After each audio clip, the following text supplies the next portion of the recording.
কিন্তু একই অভিযোগ আছে। ছাত্রদল কিন্তু আজকে নির্বাচন কমিশন ঘেরাও করে রেখেছিল, আমি জানি না এখন তাদের অবস্থান আছে কিনা। একই সঙ্গে তারেক রহমান সাহেবও কিন্তু বলছে যে বলতে কষ্ট হয় নির্বাচন কমিশনের নিরপেক্ষতা নিয়ে। এই বিএনপি, তারেক রহমান সাহেব বিএনপির চেয়ারম্যান, তিনিও প্রশ্ন তুলেছেন। এখন আপনার কি মনে হয় নির্বাচন কমিশন কি নির্বাচন নিয়ে সংশয় তৈরি করার কোনো প্রক্রিয়ায় যুক্ত, না আসলে ঘটছে কি? মানে ওনার বক্তব্য তো শুনলেন।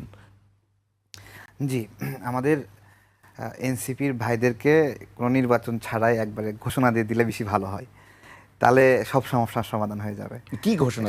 ঘোষণা মানে এমপি বানাই দেবে, এমপি বানাই দেবে একবারে ডাইরেক্ট। কোনো কথা তো একবারও সেটা বলেননি। এটা বড় লাগে নাকি? এটা বড় লাগে না। আমি কেন বলতেছি দেখেন, আপনার হলো আমরা তো এই গভর্নমেন্টকে একটা স্পেশাল গভর্নমেন্ট বলি, তাই না? স্পেশাল ক্যারেক্টারের গভর্নমেন্ট না, সংবিধান বা বিভিন্ন ব্যাখ্যায় আমরা তো স্পেশাল ক্যারেক্টার কেন? এটা গণ অভ্যুত্থান পরবর্তী সময়ের একটা, তার মধ্যে স্পেশাল একটা বিষয় ঘটনা ঘটেছে যে আমাদের উপদেষ্টারা কোনোদিন নির্বাচন করতে পারে না, কিন্তু আমাদের একজন উপদেষ্টা সে নির্বাচনে অংশ নিচ্ছে। তাহলে সবার আগে বাতিল হওয়ার কথা নাহিদের মনোনয়ন, সেটা একজন উপদেষ্টা হয়ে নির্বাচনে অংশগ্রহণ করছে। কেন? জুলাই করেছে, জুলাই করলে সব বৈধ, তাই না? তো দ্বৈত নাগরিকের যে বিষয়টা আসছে, আমাদের এই গণ অভ্যুত্থানের আগে বড় একটা অধ্যায় আছে যে রাজনৈতিক কর্মীরা বড় ধরনের নিপীড়নের শিকার হয়েছে, অনেক অনেক বেশি। এই নিপীড়নের বিভিন্ন পর্যায়ে জেল জুলুম খাটা শেষে অনেক রাজনৈতিক কর্মী বিদেশে চলে গেছে, অ্যাসাইলাম নিয়েছে, এবং সবাই অনিশ্চিত যে কবে কী হবে জানি না। এই অ্যাসাইলামের প্রক্রিয়ায় অনেকে বিভিন্ন জায়গায় দ্বৈত নাগরিকের মতো ঘটনা ঘটে গেছে। দ্বৈত নাগরিকত্ব আজকে শুধু নতুন নাই, বাংলাদেশে ইতিপূর্বেও দ্বৈত নাগরিকত্ব নিয়ে অনেক রাজনীতিবিদের এই ধরনের প্রশ্নের সম্মুখীন হয়েছে। পরবর্তীতে নাগরিকত্ব ত্যাগ করে তারা নির্বাচনে অংশগ্রহণ করেছে। এটা হলো একটা বাস্তবতা এবং আমাদের পূর্ব অভিজ্ঞতা। তাহলে যদি স্পেশাল টাইম হিসেবে একটা স্পেশাল নির্বাচন হিসেবে নাগরিকত্ব ত্যাগ করে না, নাগরিকত্ব ত্যাগের আবেদন করে, একটু ক্লিয়ার করে। হয়তো আবেদন করে, একটা প্রক্রিয়ার মধ্যে ত্যাগ হয় না, কিন্তু হ্যাঁ, আবেদনেই ত্যাগ হয় না, কিন্তু আবেদন করে সেটাকে আমি একটু ছেড়ে আপনাকে দিচ্ছে, একটু ওই প্রক্রিয়ার মধ্যে প্রবেশ করা। আবেদন করে উনি নির্বাচন করলেন, পরে নির্বাচনে যদি উনি ইলেক্টেড না হন, তো আবেদনটা প্রত্যাহার করার কিন্তু আইনগত আবার সুযোগ আছে, কিন্তু নাগরিকত্ব বহাল রাখলেন। তো দেখা গেল যে পাশ করলে আমি নাগরিকত্ব ত্যাগ করব, আর পাশ না করলে ত্যাগ করব না। আমি একটু বলি আপনাকে, একটা প্রশ্ন করে ফেলি। যে আবার দেখা গেছে যে হ্যাঁ, উনি নির্বাচিত হলেন, তখন প্রমাণ হলো তিনি দ্বৈত নাগরিক, তখন এটা নিয়ে মামলা করতে হয়। এই মামলায় আল্লাহর রহমতে 5 বছর চলে যায়। এই 5 বছর চলতেই তার দেখুন, আমি বলছি যে এই যে আবেদন করলো, আবেদনের পরে আচ্ছা ধরেন কেউ একজন দ্বৈত নাগরিকত্ব না, সে এমপি হয়ে গেছে, দ্বৈত নাগরিকত্ব ছাড়া এমপি হয়ে গেছে, এমপির মেয়াদ শেষে সে দ্বৈত নাগরিকত্ব গ্রহণ করছে, তার ভবিষ্যৎ দ্বৈত নাগরিকত্ব গ্রহণ করার কারণে মানে অতীত এমপি তো বাতিল হয়ে যাবে কিনা? সেটা তো হবে না, সেটা তো হবে না। পরে উনি আর এমপি নির্বাচন করতে পারবেন না। হ্যাঁ, সেটাই বলতেছি। আমাদের সমস্যা কি যে একজন এমপি সেজন্য দ্বৈত নাগরিক না হয় নাকি? বিষয়টা হচ্ছে, আপনি আর কি ক্লিয়ার করি যে দ্বৈত নাগরিকত্ব বাংলাদেশে বৈধ, কিন্তু জনপ্রতিনিধি কথাই বলছি, হ্যাঁ, সরকারি কর্মকর্তার ক্ষেত্রে এটা বৈধ না। জি, ক্লিয়ার করেন। হ্যাঁ, আমি যে দ্বৈত নাগরিকত্ব ত্যাগ করার আবেদন করেছে সেই প্রক্রিয়া সম্পূর্ণ হয়নি, এই তো হয় না। তো এটা একটা কৌশল, আমি আপনাকে বলি। কৌশলটা হচ্ছে এরকম, বিভিন্ন দেশে দ্বৈত নাগরিকত্ব ত্যাগের আবেদনের পর এই প্রক্রিয়া শেষ হতে কোথাও 6 মাস, কোথাও 1 বছর। আমি শেষ করি ভাইয়া, কোথাও 1 বছর লাগে, আমি শেষ করি 1 বছর লাগে। ইতিমধ্যে এই আবেদনের প্রেক্ষিতে যদি নির্বাচনে অংশগ্রহণ করার সুযোগ পান, উনি এমপি হয়ে গেলে তো আবেদনের পর উনি দ্বৈত নাগরিক থাকলেন না। আর যদি এমপি না হন, তাহলে এটা পুনর্বহাল করার সুযোগ আছে। আমি সেটাই বলছি, এমপি হলে আমি দ্বৈত নাগরিকত্ব ছাড়বো, এমপি না হলে ছাড়বো না। এটা কি একটি আপনি সৎ কৌশল বলবেন? এমপি না হলে অথবা এমপির মেয়াদ শেষ হলে তো দ্বৈত নাগরিকত্ব হতে পারে, তাই না?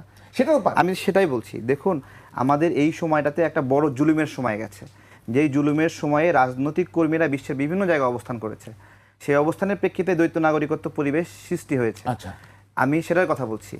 এখানে তো এমন এক্সেপশনাল কেস ঘটলো যে উপদেষ্টারা নির্বাচন করতে পারে না, করে না, কিন্তু একজন উপদেষ্টা নির্বাচন করছে। আসিফ এখানে নির্বাচন করার জন্য যে নির্বাচন করতে পারে না, আমাদের কি এই যে উপদেষ্টা পরিষদ যেটা গঠন হয়েছে হাইকোর্টের সর্বোচ্চ রেফারেন্সে, এটা কি ধরেন তত্ত্বাবধায়ক সরকার, এখানে কি এই ধরনের কোনো রেস্ট্রিকশন আছে কিনা আমি জানতে চাই। আমি তত্ত্বাবধায়ক সরকার বা আমাদের তত্ত্বাবধায়ক সরকার না, এটা অন্তর্বর্তীকালীন রেস্ট্রিকশন ছিল যে এই সরকার যাবে, তারা কেউ নির্বাচন করতে পারবে না। বাংলাদেশে যতগুলো সংকট ছিল, যারা ইন্টারিম গভর্নমেন্টের এই ধরনের ফাংশনে ছিল, তারা কেউই কখনোই নির্বাচনে অংশগ্রহণ করেনি। ট্রেডিশনের কথা বলছি, এটা নিয়ম আছে স্পষ্টভাবে।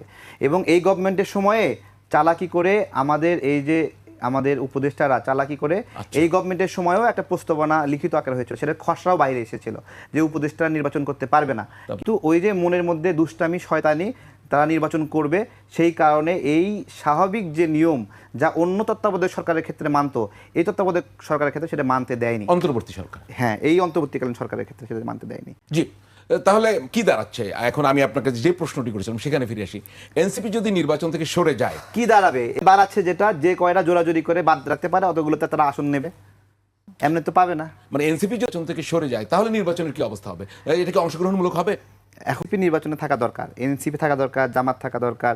এরকম করে বলাও ঠিক না যে অমুক চলে গেলে নির্বাচনের মতো হবে। আমি এই ধরনের অগণতান্ত্রিক কথা বলতে চাই না।